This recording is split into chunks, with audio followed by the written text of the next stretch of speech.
Tá. Capítulo 15. Livro do profeta Samuel, capítulo 15. Vamos ler o versículo 1. E depois de terminarmos de ler alguns versículos, nós vamos pular para o versículo 10.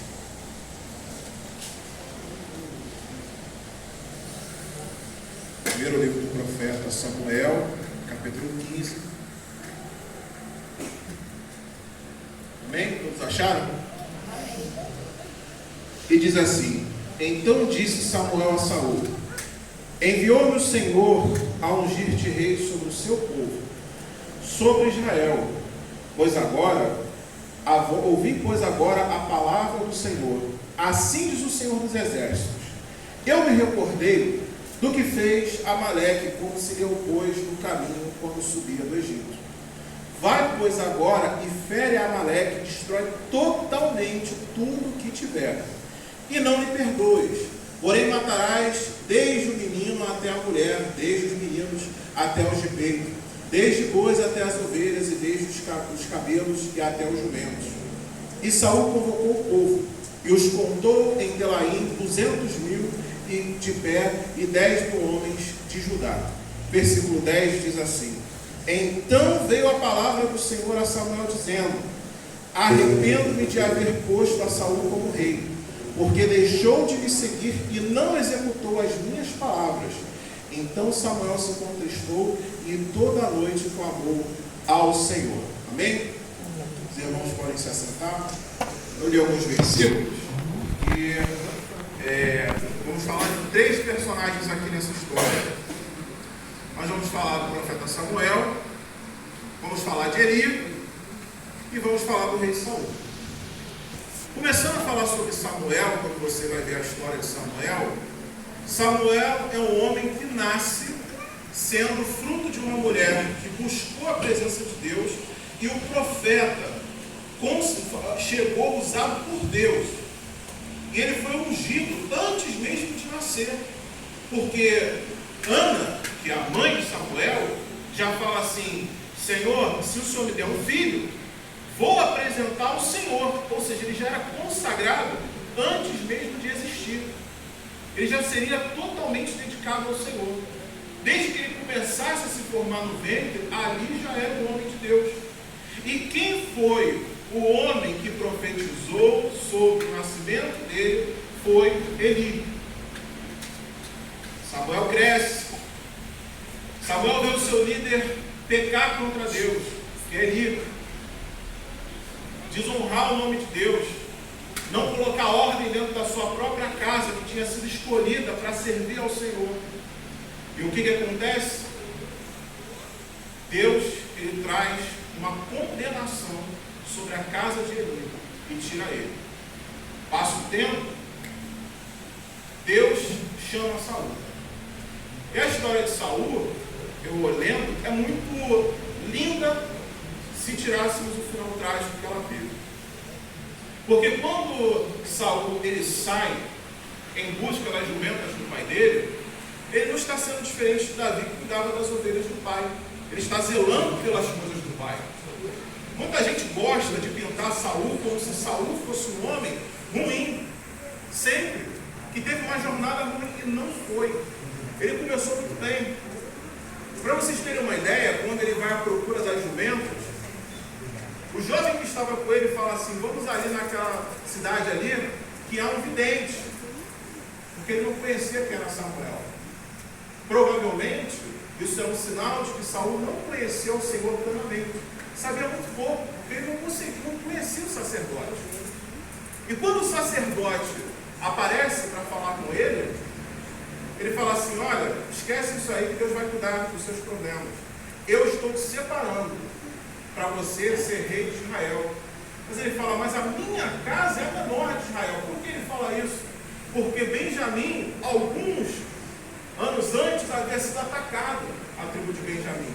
Ou seja, Deus pegou aquele homem que não o conhecia e falou: estou trazendo honra para a tua casa.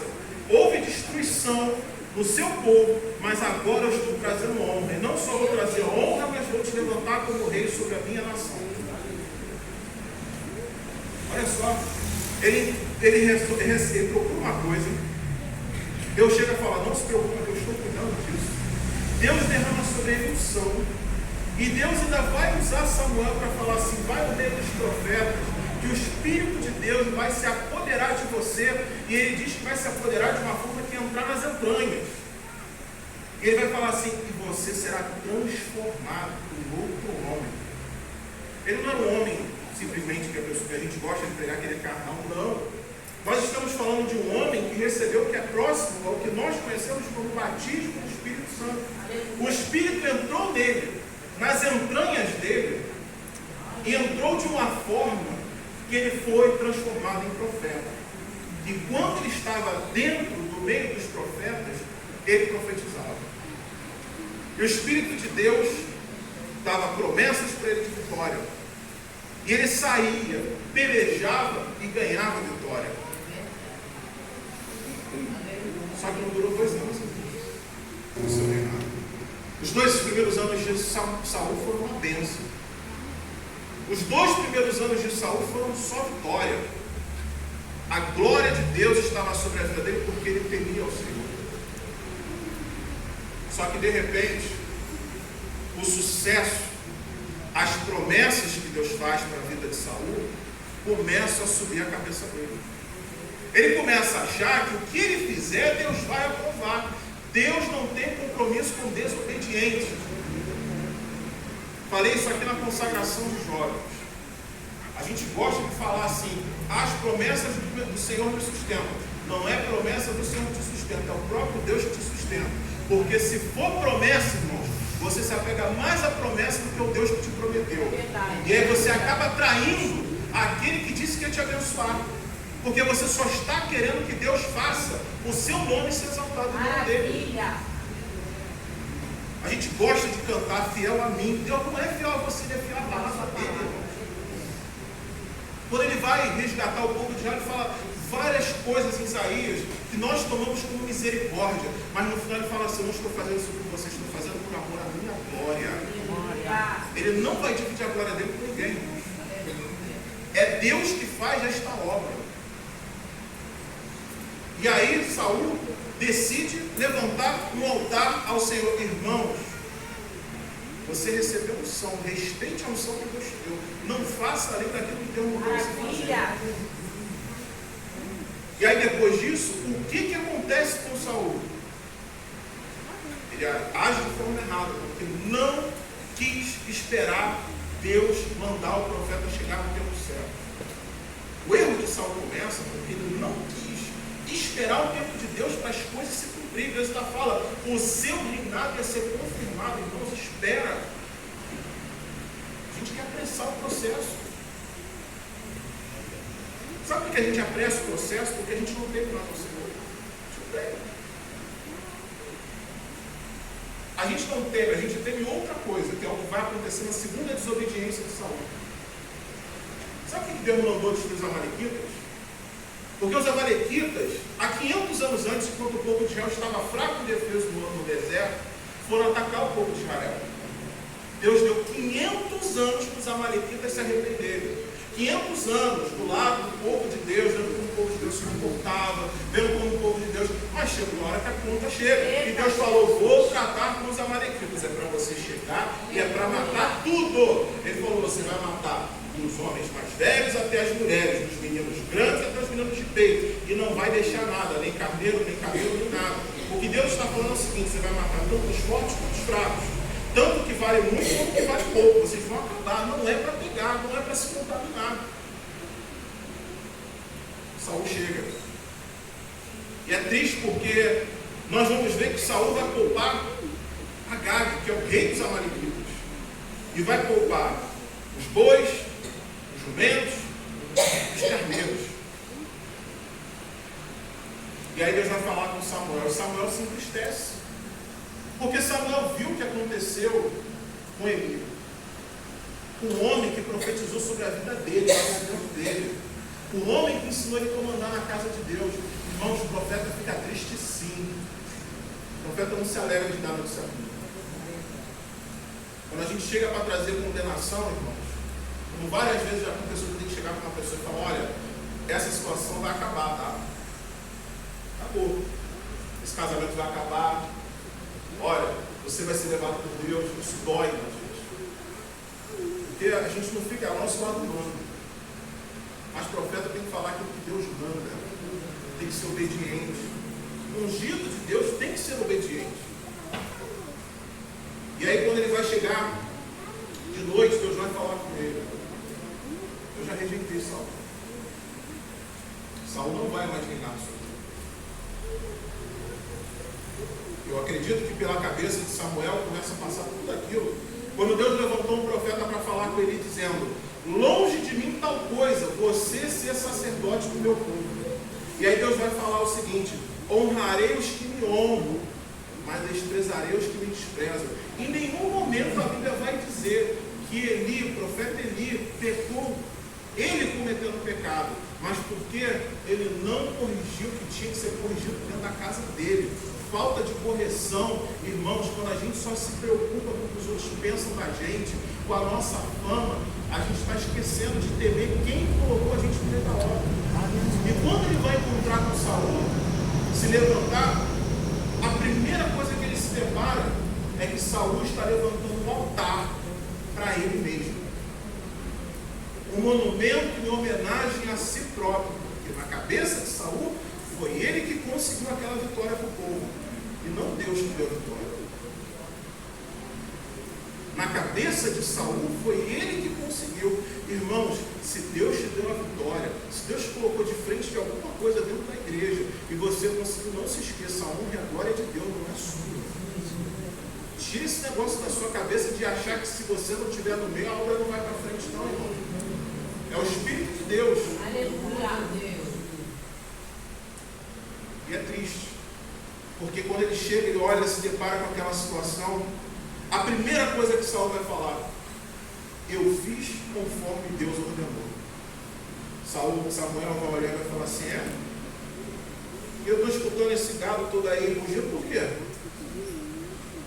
Irmãos, se você tenta esconder metade do processo, metade da ordenança que Deus fez, isso vai sair para fora.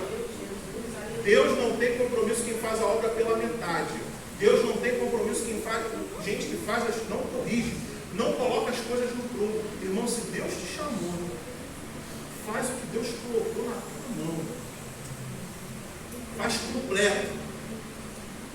Porque lá na palavra, lá na frente, vai dizer que os tímidos não entrarão no reino dos céus. Os tímidos vão ser excluídos. E ele vai dizer assim: o povo quis poupar. Quem foi que Deus colocou como rei? Porque na hora de mostrar que ele é rei, ele quer mostrar que é rei. Mas na hora do pecado, na hora do erro, ele quer jogar a culpa no povo. A gente tem que parar com isso. Tem que dar nome aos bois. Quem pecou tem que ser corrigido. Falei com o irmão Carlinhos, conversando uma vez sobre uma determinada situação. Falei assim: sabe qual é o problema, irmão Carlinhos? Filho feio não tem pai. Filho feio não tem pai. Então a gente sempre joga para o outro. Qualquer problema que acontece, a culpa é do outro. Qualquer problema, até quando nós vamos ficar jogando a culpa dos nossos erros em cima dos outros? Até quando? Chegou a hora de assumir o que você fez. Aí quando Deus fala: Deus hoje te rejeitou, ele corre atrás do profeta e agarra o profeta pela veste, pela capa. Para quando a gente vai ler na Bíblia, as capas têm um significado. A capa de Samuel tinha um significado que ele era profeta. Lembra Elias quando está indo embora? Toma minha capa. Eu vejo que tu és profeta. Então, a capa ela tem um simbolismo. Quando ele agarra na capa de Samuel, a capa rasga. É um sinal de desrespeito aquilo. Porque quando nós somos desobedientes, quando nós não honramos a palavra de Deus, a gente fica falando que o profeta é profeta da carne. Quando ele está apontando os nossos erros. Maravilha! Esse é o nosso problema. Profetizou na carne. Porque a gente acha que a bênção de Deus acontecer no nosso meio, Deus está falando que vai abençoar, e a gente vê Deus abençoar, é sinal de aprovação.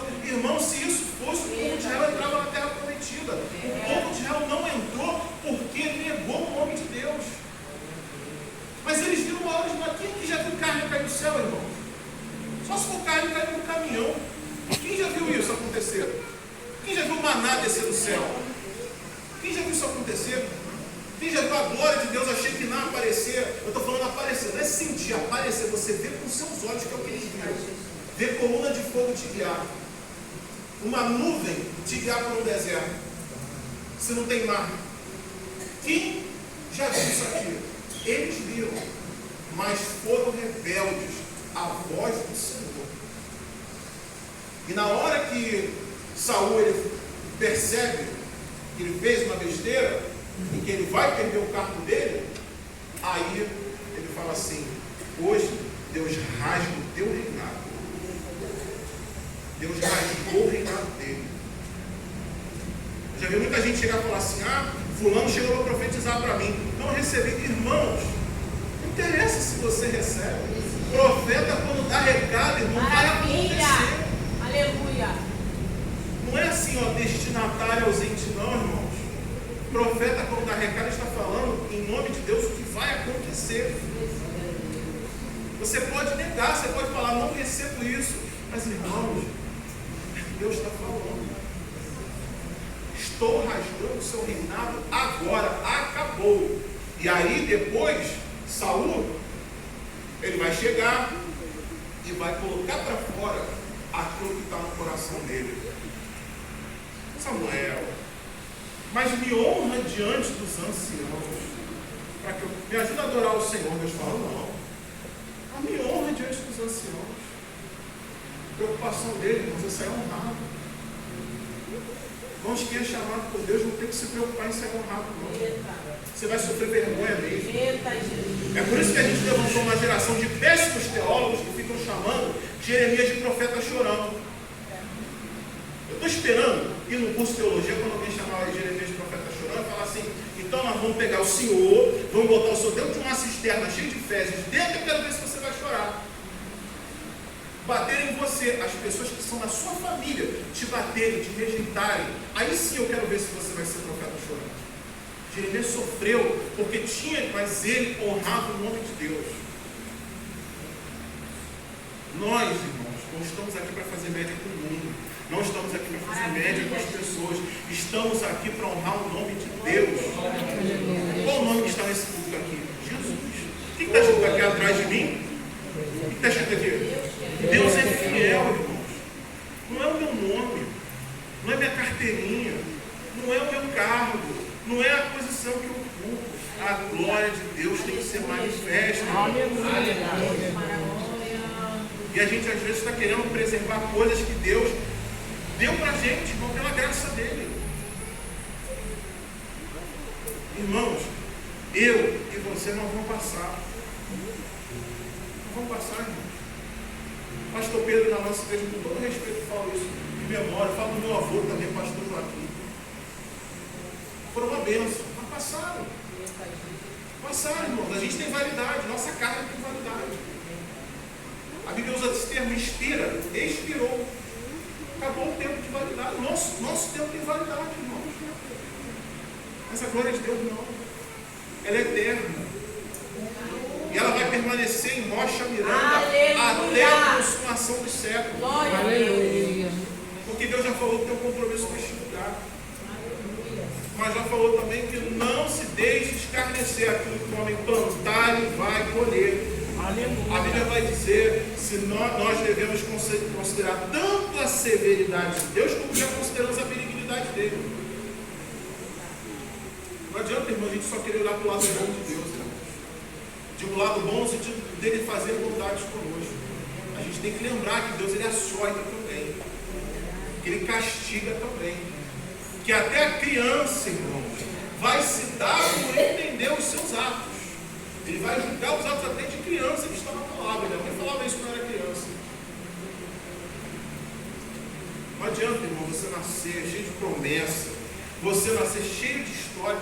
Irmão, se você não for obediente, não tem ainda mais nós que somos arminianos que não acreditamos em predestinação salvífica. O que significa que você tem uma responsabilidade com o Senhor. Significa que se o Senhor abriu a porta para você passar, que a porta é estreita, você tem que passar por ela. E para você passar por ela, irmãos, tem que perder os excessos. É passar só você. Os cargos vão ficar, os dons vão ficar, as riquezas desse mundo vão ficar. Só vai passar por você. Saul quis preservar a glória dele, se é que ele tinha alguma. Saul quis preservar o cargo dele. Eu vou falar uma coisa para vocês. A gente fala que Deus não tirou o sangue de Saul. Não é verdade? Quem disse que Deus não tirou o sangue de Saul? O que é o sangue de Deus? Toda vez que o homem no Antigo Testamento era ungido, o que acontecia com ele? O Espírito de Deus se apoderava dele. O Espírito Santo estava na vida de Saul. O que começou a acontecer com Saul? Todas as batalhas ele começou a perder. Começou a ser envergonhado. A obra das mãos dele começou a parar de prosperar. Saul perdeu a unção dele, não perdeu o cargo. Ele não perdeu o cargo dele de rei. Ficou 40 anos reinando. Mas foram 38 anos sem a presença de Deus dentro da vida dele. Até quando nós vamos ser como Sansão, que brincava com a sua natureza, e aí chegou num ponto que ele entregou o voto dele de Nazireu, deixou tirarem a aliança que ele tinha com Deus, que era o símbolo da aliança. E aí o que aconteceu? Sansão, os filisteus vêm te atacar. Ah, eu vou sair e vou vencer como antes. Aí a Bíblia diz que não sabia Sansão que o Espírito de Deus já havia se apartado dele. Agora quando Deus fala com Davi que vai tirar ele do cargo de rei, ele fala, mas não tira de mim o teu Santo Espírito. Perca tudo, só não perca o Espírito Santo. Porque tem gente com muita honra, muitos homens, aparecendo em campanhas, sendo pastores de igrejas gigantescas, ganhando salários milionários mensais. Mas a presença de Deus já saiu da vida deles. Aí você me pergunta, mas por que Deus manteve ele? Sabe qual é o pior, irmãos? É você deixar de ser servo e virar ferramenta na mão de Deus. Porque ferramenta chega no ponto que você joga fora. O servo não. O servo chega para o Senhor e ouve: vinde benditos do meu Pai.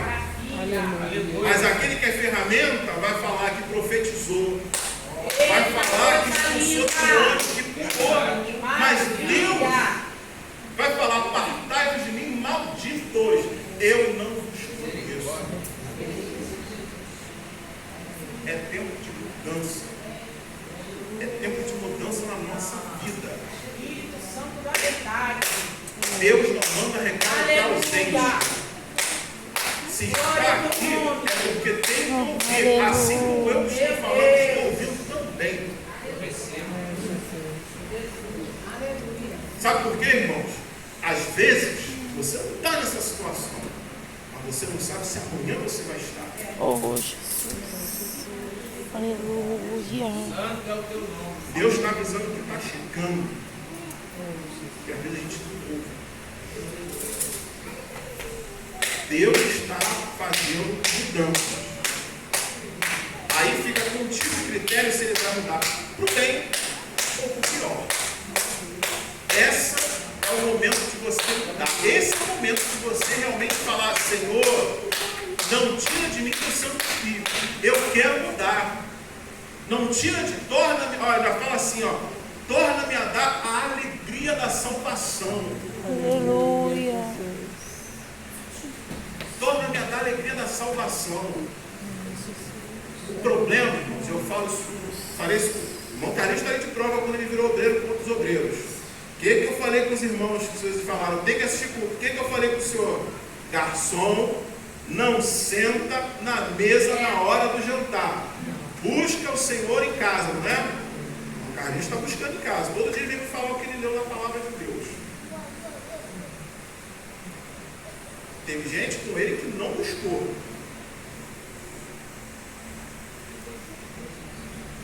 Irmão, a gente tem que buscar. buscar a presença de Deus. Não é o cargo que vai dizer que o Espírito Santo está em você, não, irmão. É você buscar ser obediente à voz de Deus. Tem um hino que nós, como varões, cantamos, que é: se atentamente ouvir a voz de Deus e os mandamentos seus e obedecer, é o quê? Bendito serei na terra. Deuteronômio fala: sede santos porque eu sou santo. Santidade não é só, irmãos, você se abster do pecado, não. É ser obediente, é cumprir aquilo que Deus mandou você fazer. Deus confiou na sua mão. E se você não obedecer ao Senhor, Deus ele vai tirar. Deus mandou corrigir, irmão, vai lá e corrige. Deus mandou você entregar um recado para Deus, não um recado para uma pessoa que não é muito bom, vai lá e entrega. Deus mandou você sair do seu emprego, porque vai estar te afastando da presença de Deus, vai lá e sai. É isso mesmo, porque eu fiz isso. Estava me afastando da presença de Deus. Eu lembro que eu saí, irmãos. Detalhe, não era pecado não, tá, irmãos? Mas era um ambiente que estava me oprimindo tanto. Eu lembro que eu fiquei com a mão assim, eu estava tão estressado, eu comecei a ficar mal. Porque no ambiente, irmãos, teve gente que continuou lá, Deus falando que tinha que sair, e saiu e está hoje tomando remédio controlado, não consegue mais ir para a igreja. Quis permanecer.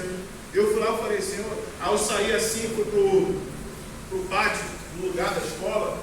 Deus falou assim comigo assim: não te quero mais aí. Só falou assim. Eu entrei de férias e falei: não volto mais. Fiquei sem trabalhar, irmãos, sem ter o meu fixo. Te pergunto, Deus deixou faltar alguma coisa? Não. Eu tive finais de semana na pandemia, sem ter o meu fixo que eu ia receber, que às vezes tinha um final de semana que virava com o outro, entrava R$6.000 na minha conta de trabalho. Não é que uma vez eu e minha mãe, a gente chorou de noite: Senhor, manda a provisão. 2, 3, 4, 6 da manhã. 4 pessoas foram contando. R$6.000 na minha conta. É obediência, mas tem que ouvir a voz de Deus. Não adianta fazer as coisas pela metade. Só rejeitar o pecado é fazer pela metade. Tem que botar a cara a tapa, tem que fazer o que é certo. E não é para temer a opinião alheia. A opinião alheia vai te fazer mal. Lembre-se, Deus te colocou diante da obra, não é para você temer quem está na obra, não é para você ir lá fazer, irmão. Vai lá e faz, tenha coragem, seja forte, corajoso. É isso, irmão. Não tem outra. A gente, tudo que colocar a planta dos seus pés, bendito será, irmão. Essa é a ordem. Mas ele fala: não é para se desviar nem para a direita, nem para a esquerda, mas é para meditar na lei do Senhor de dia e de noite. Mais uma vez eu vou falar para encerrar. Deus não tem compromisso com desobediente. Ele resiste ao soberbo. Se endurecer a cerviz e ficar com a cerviz dura, ficar reto, vem um cacetete lá do céu, que é igual de policial, e bate para você se ajoelhar. Mas Deus não vai deixar ninguém de pé diante da glória dele, irmão. Não tenho medo de falar essas coisas. Pode não gostar. Tem gente que não gosta quando se fala essas coisas. Tem gente que não gosta quando a gente fala da ira de Deus, da justiça dele. A justiça de Deus só serve quando alguém me faz mal e eu quero que Deus retribua o mal que essa pessoa me fez. Mas não quando eu peco contra Deus. A gente só quer que o Senhor Jesus seja meu advogado quando é alguém me fazendo mal. Eita Aí glória! sim, eu entrego na mão de Deus, peço para Deus fazer justiça. Agora, quando eu peco contra Deus, irmãos, eu estou pecando contra o próprio juiz. Chega no tribunal e dá um tapa na cara de juiz só para você ver o que acontece. Os nossos pecados e desobediência são um tapa na cara de Deus. É isso. Nós temos que obedecer ao Senhor. Temos que honrar o nome dele. Se fizermos as coisas pela metade, não honrarmos o nome de Deus e temermos os homens, irmãos, nosso nomezinho está sendo arriscado hoje mesmo. Tema ao Deus que te colocou de frente dessa obra. Senão Deus hoje rasga o que ele colocou nas tuas mãos. Não estou falando de amanhã não, tá, irmãos? É agora você assumir o compromisso de Deus e falar: eu pequei contra Deus, fiz as coisas pela metade, não fiz o que eu tinha que fazer, tive medo. Irmãos, sede forte e corajoso. Encara as coisas. Deus, a glória dele vai ser para sempre. Cabe a você escolher se você vai permanecer com ele ou se você vai querer desobedecer a ele. Amém? Agradeço a minha oportunidade de